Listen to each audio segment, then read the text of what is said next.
We have had Melanie McFarlane on many times before talking about issues around refugees. She's joined us again this morning. Melanie, good morning. Welcome back to The Pulse. Good morning, Rob. Thanks very much for having me on. Great to have you. And when we spoke to you last, as I said off air, you were optimistic, but I wouldn't have thought overly positive about what might happen if we had a change of government. Well, we have had a change. What's been happening in your space that might make you a little more positive? Yes, well, I mean, we have had a change, and in all honesty, it has been positive in the sense that our new PM, Anthony Albanese, has committed to clearing the backlog of visas that are in process at the moment, both onshore and offshore outside of Australia. So I'm very positive in that respect. It's just that it takes time because, you know, governments are big bureaucratic machines and they take a little while to adjust the gear levers and what have you. And the Department of Home Affairs, for example, has to get to know the new Minister of Immigration and Home Affairs and, you know, just really get things going. So it's still taking some time. We're still seeing backlogs in place. But I am very positive and hopeful that that is going to start changing soon. Just to walk us through what might actually happen in this particular space with a change of government. You said the minister comes in, but a department, a bureaucracy that's already in progress. Apart from making pronouncements, what can he actually do to speed things up? Well, in all honesty, he could actually throw some money at it because the resources for the Department of Home Affairs, which is essentially the amount of people able to work in the department and assist with all the visas, has diminished quite significantly in the last couple of years from, let's say, around $2.8 billion to $1.2 billion in these last 2 to 3 years. So that's significant in terms of the amount of people who could be employed. So it would be good to be able to up the resources, and that would be a great start, actually. It's just getting more people to be able to deal with the backlog. But just wind the clock back. Why would that not have been already in place under the previous government? Was that a policy decision, ideological decision? What was your view of that? Yes, it does seem to. I mean, to be perfectly honest, I feel that the last government did everything that they did, I'll be very blunt, to gain votes in this last election. And sadly, of course, that strategy didn't work for them because they kept lowering numbers for immigration. For example, the numbers for permanent visas were about 3 years ago 190,000 per year in the budget. They then were lowered to 160,000. I mean, there was a lot of pressure on both sides, but Labor were talking in these last elections about having more people go to permanent residence rather than having so many people on temporary visas in the country. And so that is something else that I would love to see happening, which is that the numbers for permanent residents could go up again, because I think, as I said, this last government, the more that I analyse it, they really were, everything they did was actually quite detrimental in many respects to immigration and how it functions. In your situation, as far as being a conduit between someone wanting to come into Australia to work, to actually get into the workplace, do people come to you for your assistance to get staff? Where do you fit into the role of people needing workers, people wanting to come to Australia to work? Yes, well, we do both, actually. We do both, Rob. We do recruitment and immigration. We started off primarily as a migration agency, so we assist employers and individuals with different types of visas, whether that be employer sponsorship or skilled migration or etc. But increasingly, we've actually had a need. For example, we work a lot in the area of childcare, believe it or not, in regional areas of Australia. And there is a big demand for educators and teachers in that area. So we actually have the candidates because we also work with international students. And we have many students who graduate in Australia and then can be placed in many of those centres around regional Australia. So that's just one example of how we work. I imagine aged care and hospitality as well as childcare would be the three that we think from just observing would be the three areas where workers are most needed. But is that accurate, or is the building industry another area of need? Yeah, I mean, aged care and hospitality most certainly. You know, in the aged care, the Royal Commission on Aged Care in the report, it actually says on page 124 that immigration could be a workforce solution. But yes, there's certainly more skill shortages than in those areas in Australia. In construction, you've got, for example, construction project manager, so somebody who would be in charge of construction projects. And then you've got engineers as well, because civil engineers can also be construction project managers, and there's a big demand for civil engineers in Australia, and other types of engineers too. In fact, 65% at least of engineers in Australia are actually from overseas, would you believe? I wouldn't believe. It does surprise me. So you may not be able to answer the question, but when I was a young fella going to school, we had lots of boys, girls leaving school and going into careers, and engineering and building were the biggest ones in my mind. Has there been a lack of desire to support entry into those industries? Yeah, it's interesting. You would have thought that there would be a lot more young Australians going into those industries. I know it is more expensive, and it does take a longer time to study in those areas. I know when I was at the regional Australia conference, I think was it last year or 2 years ago in Canberra, there was some engineering companies that were talking about the lack of graduates in engineering courses in Australia, which is quite significant. And, you know, and trades are the same, actually. There's not as many people graduating in apprenticeships and what have you in trades as there could be, because there's such skill shortages in that area as well. And it's an area where a lot of international students, for example, are studying, because ultimately they'll be able to fill some of those shortages. But yes, it would be great if there were more young Australians being encouraged to go into those areas as well, and to see the great potential that there is on the other side. I mean, there's great salaries on the other side of being in engineering, trades. IT also is another area hugely in demand here in Australia. When I was a young fellow, we had high schools in Geelong, and we also had technical schools in Geelong. They were evenly spread across the city, and they were exactly focused on that. Arts and technical engineering, the carpentry were taught at the tech schools, and the high schools are very much academic. There seemed to be a change of philosophy along the way of pushing people into universities to go and study more academic type courses, and it was almost as if you were looked down upon if you didn't go to university.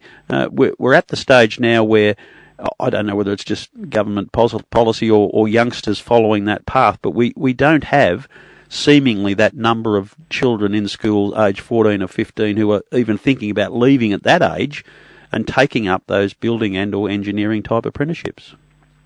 Yes, you're right, Rob. I mean, that's the sign of an affluent society. You know, as a country becomes wealthier. During pre-COVID, you know, the country's economy had grown for 26 consecutive years. And I think with immigration thrown into the mix, actually, that actually helped the economy to grow.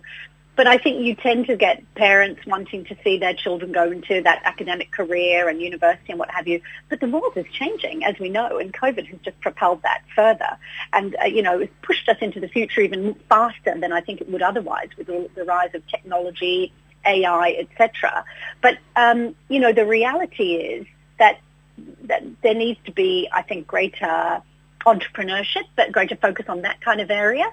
And there's no doubt that in some of these areas, such as trades and what have you, you know, there's so much opportunity to set up your own business and to do really well financially. So it's interesting what you say, because I think with immigration, what it's showing is that there needs to be a change in the mindset, actually, of perhaps the Australian parents, and then in turn the younger set coming through, and you know, their eyes widened a bit as to what other opportunities are out there, and that university is great, but it's not the be-all and end-all for some, and technical colleges and what have you could definitely open up opportunities for many.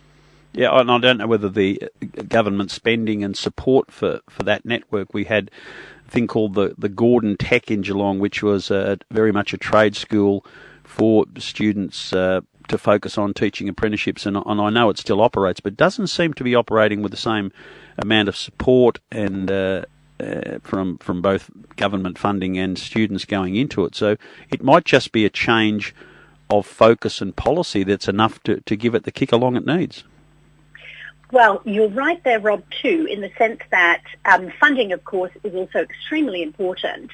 Now, something that happened several years ago, back in 2018, was the advent of the Skilling Australians Fund, which is a training contribution fee that employers who are sponsoring migrants, overseas workers, need to pay into the economy, and that is actually run by the Department of Education. And so what I would say would be very important, because I know that at one point the TAFE directors were not that happy with the government and their use of that Skilling Australians Fund. They were saying it was not being utilised in the way that it should be in order to actually be able to grow that area of trade, produce more funding and encouragement for youngsters to go into that area. So I would strongly suggest that this new Department of Education that's being formed, this new ministry, is that they really look at that and focus on where that money is going. Because at $7,200 a pop, let's say for a chef that a company has to pay to sponsor them, that immigration money, or tax you might want to call it, could be used very wisely to help Australians, as it's supposed to. Yeah, it seems likely. Let's get back to a field of expertise that you are very good at. That's migration. Very concerning stuff happening just coming up to the election, with previously matters on water remained private in the Department of Home Affairs. A text message released. One arrived in my home saying that Sri Lankan boats are coming. You can't afford to vote for a Labor government. The boats will keep coming. It seemed nasty and murky and typically ugly political at the time. And then since then, we've also heard of supposedly more boats coming out of Sri Lanka. The counter-argument was they were always coming. We just didn't hear about them. How much do you know actually about the fact of people coming to Australia, desperately coming to Australia, seeking asylum? Well, the reality is, of course, we had the happy news, didn't we, of the Biloela family being able to return to central Queensland. That was a great story. Yes, and, are there more boats coming as a result of that? I think they were always coming, and we have to look at the fact that so many refugees have actually come in on planes as well and apply from tourist visas for the refugee visas. So that's something that's also always been happening, and government has always ignored in their political arguments when elections come along and so on. So I would say that it hasn't changed. There's certainly going to be more desperation in many areas because there's always wars going on around the world and so on that are creating refugees. But when we look at the recent war in the Ukraine, the government has actually opened the doors to Ukrainians to come into the country, and they're being given the opportunity to have a 3-year visa to actually stay here and set up opportunities for themselves and what have you. So they're it's interesting. There are certainly always refugees coming into the country, but I don't see that it's any different to what it always has been. With the events, the horrible events in Ukraine and Sri Lanka, civil war still seemingly operating over there, and people in just horrible, desperate situations, but also around the world. In other places, there's the natural asylum seeker, which by international law, people certainly have the right to do that. Do you sense a change of government might not so much open the borders, but just be a little bit more warm and understanding of those circumstances that a genuine asylum seeker finds themselves in? Yes, I do, and I think the Biloela family coming in, and being able to return to Queensland was a good sign, an indication of that. As you say, this is a humanitarian visa, and for several years now, Australia hasn't actually been seen as being that humanitarian. I think that was highlighted when we saw the refugees in the same hotel as the famous tennis player who was deported from Australia earlier this year. But that highlighted the plight there of those refugees in the hotel. So, yes, it would be nice if Australia could actually play its role properly, as it should do, as it has as it's legally obliged to do so, and actually be able to house and give the visas that refugees actually deserve to be able to come into Australia, not forgetting that refugees actually make the best type of migrants of all, because they're always very grateful, they give back so much, and there are reports within the website actually of the Department of Home Affairs that actually confirm that fact. Unfortunately, this subject has been politically weaponised. It's one now that neither of the two major parties are prepared to walk into and change the rhetoric. Do you sense that for the sake of goodwill and good humanitarian policy that we might start to de-weaponise it?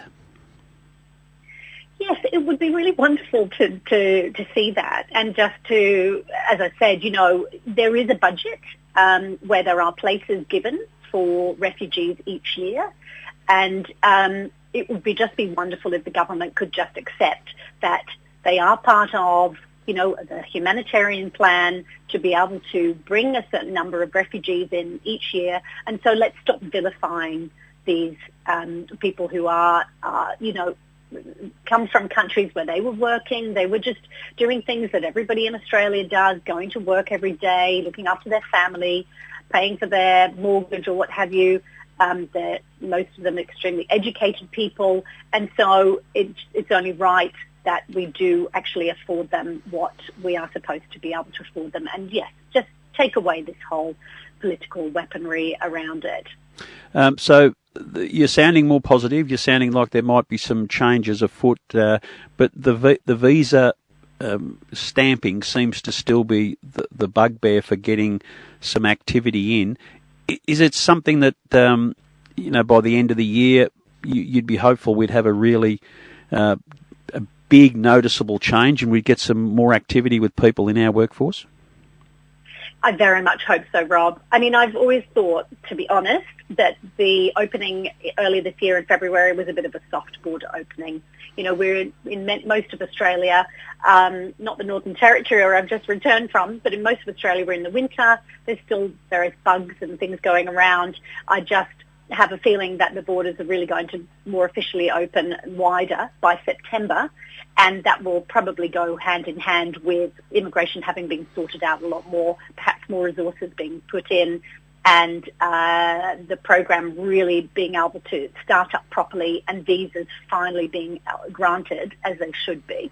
One of the things that will help the de-weaponisation, of course, is people's attitude, because at the moment if your heart is filled with fear and hate, you're going to have a negative attitude towards it. As you move around the community, are you sensing that Australians in general are more understanding of the real story around refugees and the wonderful contribution they make to society, and therefore not tended to be taken over by the government's rhetoric?